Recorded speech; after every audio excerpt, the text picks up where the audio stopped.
जय जय रघुवीर समर्थ। जय जय रघुवीर समर्थ। जय जय रघुवीर समर्थ। उपस्थित सर्व श्रोतेजन हो, चैतन्य आत्मा हे चॅनल आपणा सर्वांचं या ग्रंथ वाचनाच्या उपक्रमात हार्दिक स्वागत करीत आहे। आजचा ग्रंथ वाचनाचा आपला 80वा दिवस 21 मार्च 2026 शनिवार। सध्या आपण समर्थ श्री रामदास स्वामी लिखित सार्थ श्री दासबोध या ग्रंथाचे क्रमशः वाचन करीत आहोत। तेव्हा आजचे ग्रंथ वाचन सुरू करण्यापूर्वी प्रथम आपण समर्थ श्री रामदास स्वामी यांना गुरुवंदना अर्पण करूया। गुरुर्ब्रह्मा गुरुर्विष्णू गुरुर्देवो महेश्वरः गुरुर्साक्षात् परब्रह्म तस्मै श्री गुरवे नमः। तस्मै श्री गुरवे नमः। तस्मै श्री गुरवे नमः। जय जय रघुवीर समर्थ। आता आपण सार्थ श्री दासबोध या ग्रंथाच्या श्रवणाच्या फलश्रुतीचे वाचन करूया।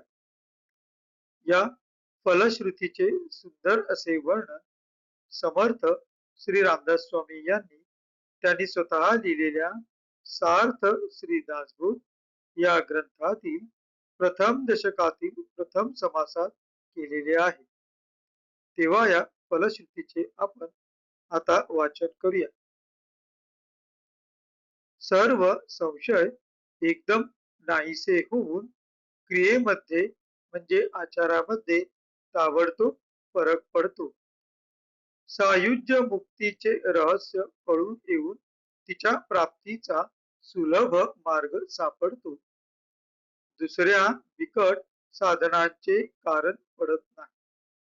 अज्ञान दुःख व भ्रांती यांचा नाश होऊन तत्काळ ज्ञानाचा लाभ होतो, अशी या ग्रंथाची फलश्रुती आहे। योग्यांचे परमभाग्य असे वैराग्य अंगामध्ये बांधते। विवेक व चातुर्य यथायोग्य प्राप्त होते।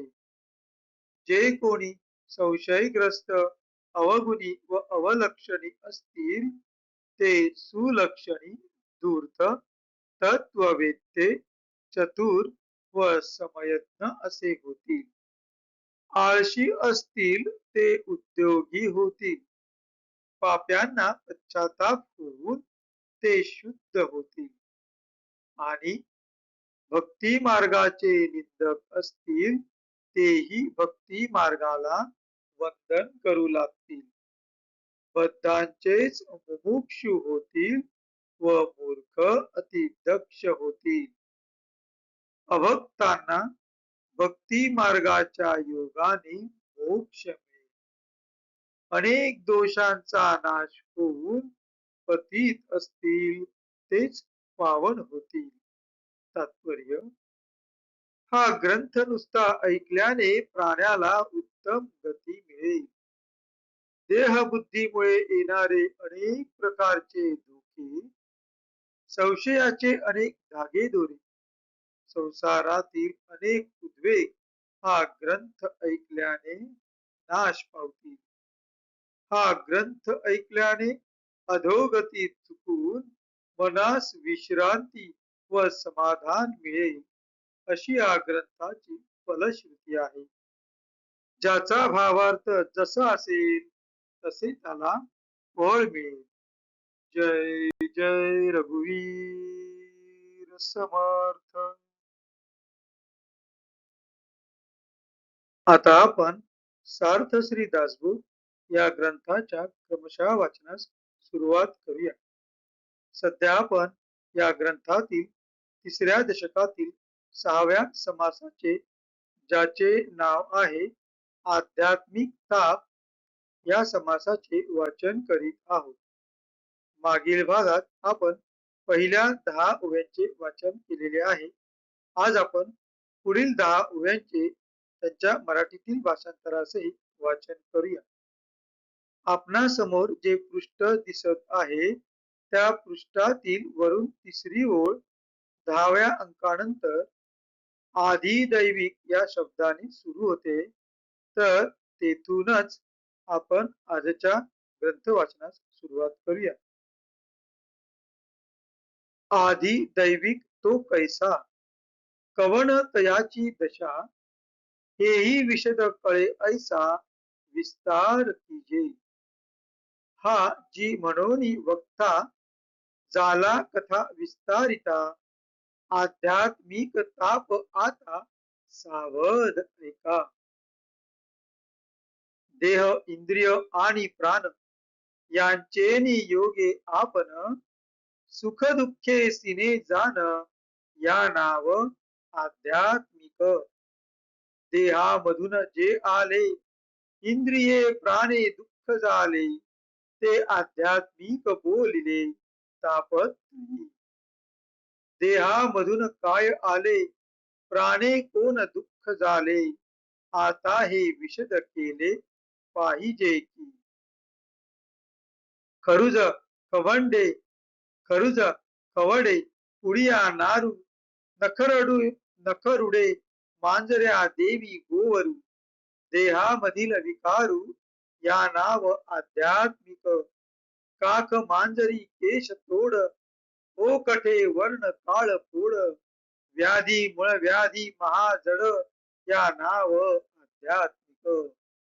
अंघोळ वेडे गाल फुगी, कंड सुटे जे वाऊगी, हिरडी सुजे भरे बैलगी, या नाव आध्यात्मिक.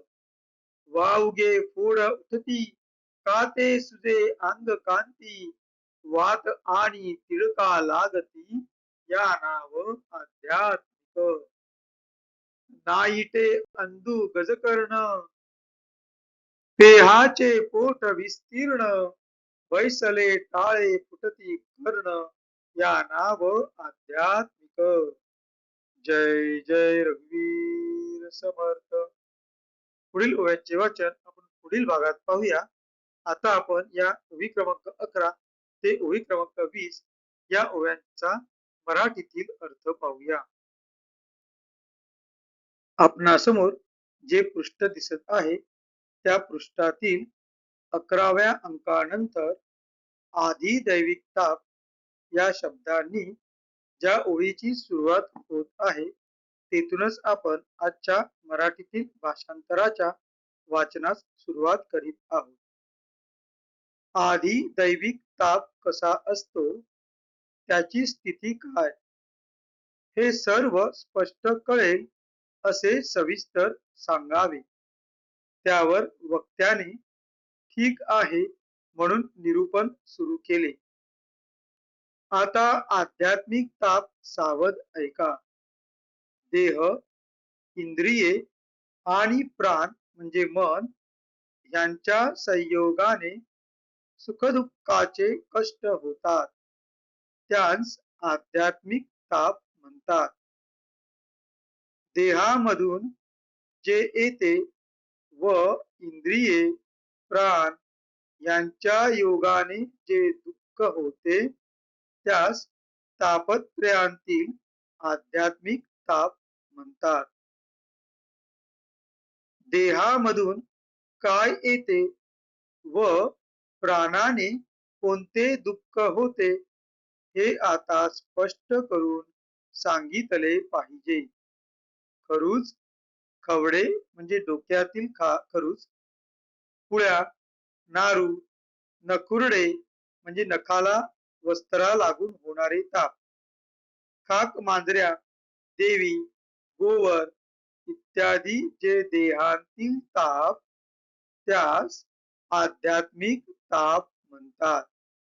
काख मांजरी, केसतूड, वाईट व्रण म्हणजे वाईट डाग, काळा ठिक्कर पडणे, काळा फोड, व्याधी म्हणजे महारोग, महाजड, दुस्सह असा मूळव्याध रोग, कांडरू, गालफुगी म्हणजे गालगुंड, उगीच खाज सुटणे, हिरडी सुजणे, बाजरीच्या निंबुऱ्याचे कसपट तोंडात सलणे म्हणजे कळा निघणे, उगीच अंगावर फोड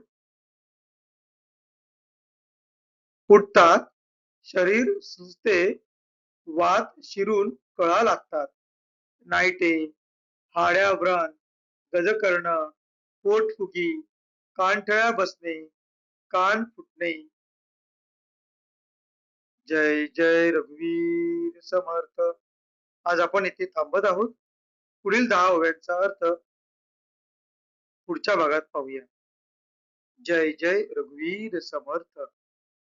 आता आपण कृतज्ञतापूर्वक समर्थ श्री रामदास स्वामी यांना वंदन करून आजच्या ग्रंथ वाचनाच्या भागाची सांगता करूया. शुका सारिके पूर्ण वैराग्य जाचे, वसिष्ठा परिज्ञान योगेश्वराचे, कवी वाल्मिका सारिका मान्य ऐसा, नमस्कार माझा सद्गुरु रामदासा. जय जय रघुवीर समर्थ. उपस्थित सर्व श्रोतेजनांना पुन्हा एकदा नमस्कार, आभार, धन्यवाद. भेटू पुढल्या भागात. जय जय रघुवीर समर्थ.